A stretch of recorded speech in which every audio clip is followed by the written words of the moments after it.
नमस्कार। ओम योग कुटुंब में आपका हार्दिक स्वागत है। मैं दिनेश तिवारी, योग परिचक, आपको छोटे छोटे वीडियो के माध्यम से बताता रहता हूँ कि कैसे आपको स्वस्थ रहना है, निरोग रहना है। इससे पिछले वीडियो में मैंने आपको यूटीआई के बारे में बताया था कि यूरिनरी ट्रैक इन्फेक्शन कैसे होता है, उससे कैसे बचाव करना है। आज के वीडियो में मैं आपको बताता हूँ कि अपर रेस्पिरेटरी ट्रैक इन्फेक्शन क्या होता है, ये कैसे होता है, इसको कैसे हमें ठीक रखना है, कौन सा योग करना है और क्या करना है, इसके बारे में मैं आपको बताऊंगा। अपर रेस्पिरेटरी ट्रैक इन्फेक्शन का होता है गले का इन्फेक्शन। गले से ऊपर वाले हिस्से में जब इन्फेक्शन होता है तो उसको अपर रेस्पिरेटरी ट्रैक इन्फेक्शन कहते हैं।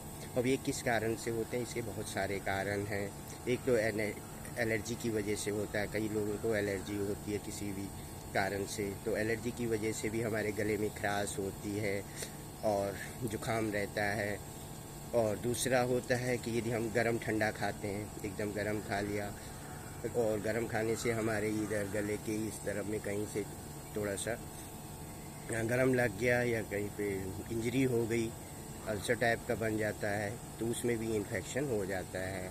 और तीसरा होता है बैक्टीरिया और वायरस की वजह से, जो हमारे नासिका से, नाक के अंदर से, ड्रॉपलेट से या किसी कारण हमारे शरीर के अंदर प्रवेश कर जाते हैं। किसी इन्फेक्टेड पर्सन से, किसी को इन्फेक्शन हो रखा है, वो हमारे सामने छींक जाए, खांस जाए, तो उससे भी हमारे नाक के रास्ते वो बैक्टीरिया जाकर हमारे गले के पास चले जाते हैं और वहाँ इन्फेक्शन कॉज करते हैं, जिसको बोलते हैं अपर रेस्पिरेटरी ट्रैक इन्फेक्शन।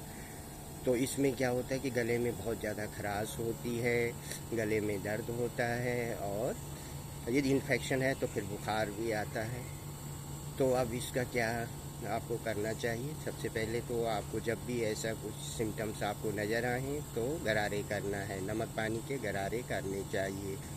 तो दवा एकदम नहीं लेनी है जब तक कि कोई ज़्यादा जटिल समस्या ना हो, फीवर ना हो, तो तब तक कोई दवाई नहीं लेनी है। आपको गरारे से, नमक पानी के गरारे से आपको 2, 3, 4, 5 बार गरारे करने हैं, 1-2 दिन में देखना है, तो आपका जुकाम और गले की इन्फेक्शन ठीक हो जाती है। कि नॉर्मल वायरस की वजह से जो होता है तो 2-3 दिन में ठीक हो जाती है।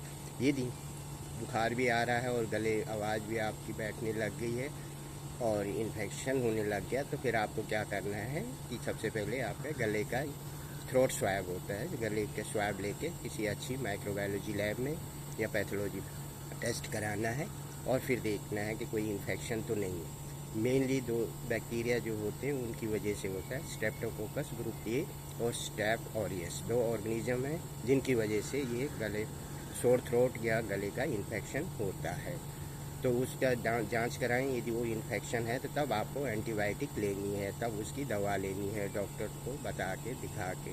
लापरवाही नहीं करनी है। यदि गले का इन्फेक्शन जल्दी ठीक नहीं होता है तो वो हमारे फेफड़ों तक पहुंच सकता है और जब उससे ज़्यादा जटिल समस्या हो सकती है। तो पहले ही हमें ध्यान रखना है और सतर्क रहना है कि जो ही हमारे गले में खराश शुरू हो गई या दर्द शुरू हो रहा है या, तो आपको नमक के गरारे ही करने हैं।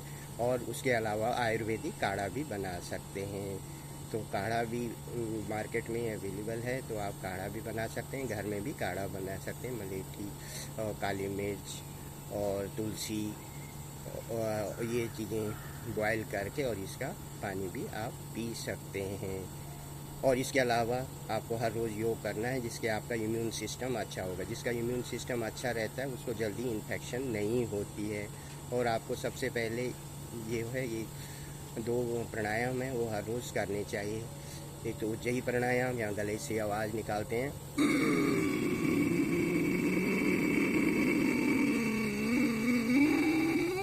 उज्जयी प्राणायाम, और सिंहासन, पूरा मुंह खोल के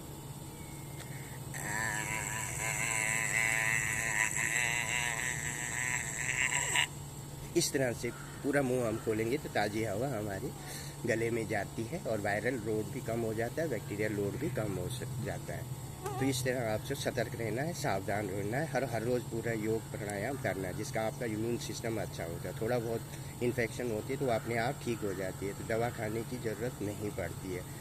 तो ये आपको ध्यान रखना है। तो यदि आपको मेरा ये वीडियो पसंद आ रहा है तो इसको लाइक करें, सब्सक्राइब करें और गूगल में भी आप मुझे सर्च कर सकते हैं। छोटे छोटे वीडियोस के माध्यम से मैं आपको हेल्थ इज़ वेल्थ, जब शरीर है तभी सब कुछ है, और सतर्क रहना है और निरोग रहना है। नमस्कार, धन्यवाद।